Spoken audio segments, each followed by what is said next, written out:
Welcome to Telangana వేళకు. ప్రస్తుతం హైదరాబాద్ లో అంటే తెలంగాణకు సంబంధించి కావచ్చు, ప్రపంచ వ్యాప్తంగా మిస్ వరల్డ్ కాంపిటీషన్ జరుగుతుంది. సో ఈ మిస్ వరల్డ్ కాంపిటీషన్ ని ఇలాంటి సమయంలో వద్దని బీఆర్ఎస్ అడ్డు చెప్తుంది.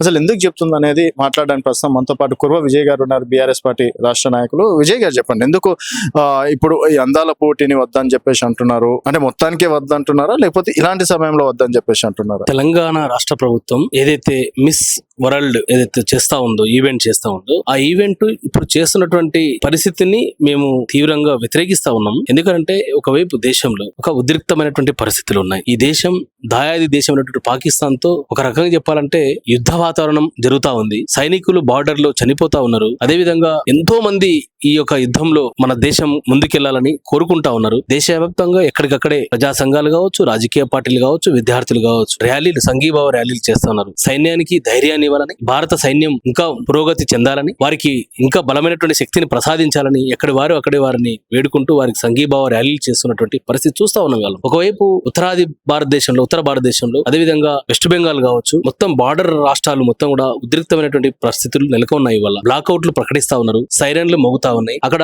డ్రోన్లతో బాంబులు వేస్తా ఉన్నారు, సైనికులు వీరోచితమైనటువంటి పోరాటం చేస్తా ఉన్నారు. ఆ యొక్క అంశాలని భారత ప్రభుత్వం టీవీల ద్వారా, రేడియోల ద్వారా ఎప్పటికప్పుడు వినమని భారత ప్రభుత్వం సూచనలు చేస్తా ఉంది. ఒకవైపు విమానాలని ఆపేశారు, ఇంకోవైపు ఐపీఎల్ ని నిరవధికంగా వాయిదా వేశారు. అదేవిధంగా ఏదైతే చారధామ్ యాత్ర ఉందో ఆ చారధామ్ యాత్రని ఆపివేశారు. అనేక ట్రైన్లు కావచ్చు, ఫ్లైట్లు కావచ్చు ఆగిపోయినటువంటి ఉత్తర భారతదేశం మొత్తం స్తంభించిపోయినటువంటి పరిస్థితి. వాళ్ళ పోర్ట్లు బంద్ చేశారు. వాళ్ళ పోర్ట్లు, ఎయిర్పోర్ట్లు, అనేక రవాణా సదుపాయాలని ఆపిచేసి ఆ ప్రాంత ప్రజలను, అక్కడ నార్త్ లో ఉన్నటువంటి ప్రజలని ఇండ్ల నుంచి బయటికి రావద్దని చెప్పేసి భారత ఆర్మీ, భారత ప్రభుత్వం హెచ్చరికలు చేస్తా ఉన్నటువంటి ఈ పరిస్థితుల్లో, ఈ తరుణంలో ఏ గ్రామానికి వెళ్ళినా, ఏ ఫోన్ లో చూసినా, ఏ టీవీలో చూసినా ఈ దేశం జరుగుతున్నటువంటి పాకిస్తాన్ తో జరుగుతున్నటువంటి యుద్ధ వాతావరణాన్ని ప్రజలు వీక్షిస్తా ఉన్నారు. కానీ ఆ తరుణంలో ఈ రోజు ఈ రాష్ట్రంలో, తెలంగాణ రాష్ట్రంలో ముఖ్యమంత్రి రేవంత్ రెడ్డి గారు ఈ అందాల పోటీలను పెట్టి ఏం సందేశం ఇస్తా ఉన్నాడు ఈ దేశానికి, ఈ రాష్ట్రానికి? ఒకవైపు భారత ప్రభుత్వమే మొత్తం కూడా పాకిస్తాన్ తో యుద్ధ వాతావరణంతో జరుగుతా ఉంటే, ఈ రాష్ట్రం, అన్ని రాష్ట్ర ప్రభుత్వాలు ఆ యొక్క యుద్ధాన్ని ప్రత్యక్షంగా పరిశీలన చేస్తా ఉంటే, రెస్క్యూని ఏర్పాటు చేస్తా ఉంటే, అక్కడ ఉత్తర భారతదేశంలో పంజాబ్ లో 10,000 మంది తెలుగు విద్యార్థులు అలా అక్కడ చిక్కుకున్నటువంటి పరిస్థితి ఉంది. శ్రీనగర్ లో ఉన్నటువంటి ఎన్ఐటి, నేషనల్ ఇన్స్టిట్యూట్ ఆఫ్ టెక్నాలజీలో, ఎన్ఐటిలో వందలాది మంది విద్యార్థులు, తెలుగు విద్యార్థులు అక్కడ చిక్కుకున్నటువంటి పరిస్థితి. ఎక్కడికక్కడే సమస్యలు ఉన్నాయి ఇవాళ. కానీ ముఖ్యమంత్రి రేవంత్ రెడ్డి గారు ఒక నీరో చక్రవర్తి కాక రోమ్ నగరం తగలబడతా ఉంటే నీరో చక్రవర్తి ఫిడేల్ వాయిస్తున్నట్లు ఈ రేవంత్ రెడ్డి గారు ఒక అభినవ నీరోగా ఈ రోజు అవతారం ఎత్తినటువంటి పరిస్థితి చూస్తా ఉన్నాం. ఇవాళ రేవంత్ రెడ్డి గారు ఏం సందేశం ఇస్తారు ఈ రాష్ట్ర ప్రజలకు? ఈ రాష్ట్రంలో అనేక సమస్యలు విలయ తాండవం చేస్తా ఉన్నాయి. ఇవాళ విద్యార్థులు ఇబ్బందులు పడతా ఉన్నారు, ఉద్యోగులు ఎక్కడికక్కడే నిరసనలు వ్యక్తం చేసి సమ్మె వైపు వెళ్లేటువంటి పరిస్థితి ఉన్నది. అదే విధంగా రైతులు ఎంత ఇబ్బందులు పడతా ఉన్నారు. ఈ తెలంగాణ రాష్ట్రంలో కేసీఆర్ గారు ఉన్నప్పుడు పచ్చటి పంటలు పండినాయి. కానీ రేవంత్ రెడ్డి ముఖ్యమంత్రి అయిన తర్వాత నీరు రాక, సాగు నీరు లేక ఈరోజు పంటలు ఎండిపోయినటువంటి పరిస్థితిని మనం కండ్లారా చూసాం ఇవాళ ఈ రాష్ట్రంలో. అదే కాదు, అన్నో కొన్నో ఉన్నటువంటి నీళ్ల ద్వారా పండినటువంటి పంటలు వడగళ్ల వాన పడి ఇవాళ నాశనమైనటువంటి పరిస్థితి చూసినాం. అంతో కొంత పంట ఉంటే ఆ పంటకు గిట్టుబాటు ధర లేదు, ఇవాళ బోనస్ లేదు. ఇవాళ అంత బోగస్ పేరు మీద బోగస్ ప్రభుత్వం ఈ రోజు ప్రజలని, రైతులని వంచిస్తుంది, మోసం చేస్తా ఉంది. ఇవాళ ఆ పండించినటువంటి పంటకు గిట్టుబాటు ధర లేదు, కొనేటువంటి నాదుడు లేడు, కొందామంటే ఆ గోన సంచులు లేవు, ఇవాళ గన్ని బ్యాగులు లేవు. ఈ రాష్ట్రంలో అన్ని సమస్యలు విలువే తాండవం చేస్తా ఉంటే ఇవాళ ఇప్పటికిప్పుడు ఈ క్షణంలో మంత్రి జూపల్లి కృష్ణారావు గారు, వారు కల్చర్ మినిస్టర్, వారు పర్యాటక శాఖ మంత్రివర్యులు, వారి నియోజకవర్గంలో చిన్నబావి మండలంలో అక్కడ రైతులు నిరసన వ్యక్తం చేస్తా ఉన్నారు. ఒడ్లు కొనాలని చెప్పేసి ర్యాలీలు చేస్తా ఉన్నారు, రాస్తా రోకలు చేస్తా ఉన్నారు. కానీ ఇక్కడ మంత్రి జూపల్లి కృష్ణారావు గారు అందాల భామల యొక్క, వారి యొక్క సొగసు చూడడం కోసం వారు పరితపిస్తున్నారు తప్ప వారి నియోజకవర్గంలో రైతులు పడుతున్నటువంటి బాధలను వారు చూడట్లేరు. ముఖ్యమంత్రి రేవంత్ రెడ్డి గారు ఇక్కడికక్కడ ఈ రోజు ఈ రాష్ట్రంలో, హైదరాబాద్ రాష్ట్రంలో మెట్రో స్టేషన్లో కావచ్చు, మెట్రో ట్రైన్లో కావచ్చు, ఈ రోజు పెద్ద ఎత్తున అడ్వర్టైజ్మెంట్లు ఇచ్చారు. ఏది మిస్ వరల్డ్ అని చెప్పేసి.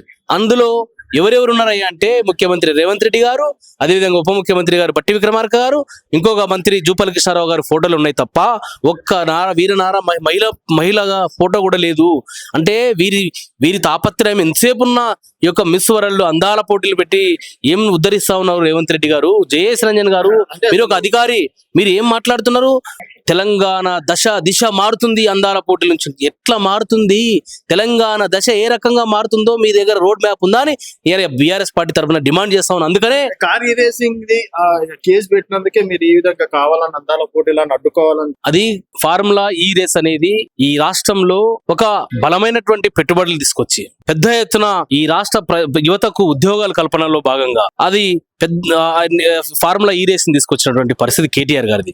కానీ ఇవాళ రేవంత్ రెడ్డి గారు అందాల పోటీలు పెట్టి వాళ్ళు సగం బట్టలు వేసుకొని వాక్ చేస్తే ఈ రాష్ట్ర భవిష్యత్తు ఎట్లా మారుతుంది? రేవంత్ రెడ్డి గారు వారు ర్యాంప్ మీద నడుస్తే మీరు ఆనందపడతారు తప్ప, మీరు మీ కేబినెట్ మంత్రులు ఆనందపడతారు తప్ప వారిని చూసి. కానీ వారి ద్వారా ఆ నడక ద్వారా ఈ రాష్ట్ర భవిష్యత్తు ఎట్లా మారుతుంది, ఈ రాష్ట్రానికి అభివృద్ధి ఎట్లా జరుగుతుంది, ఈ రాష్ట్రానికి పెట్టుబడులు ఎట్లా వస్తాయి రేవంత్ రెడ్డి గారు అని నేను అడుగుతా ఉన్నాను రేవంత్ రెడ్డి గారిని.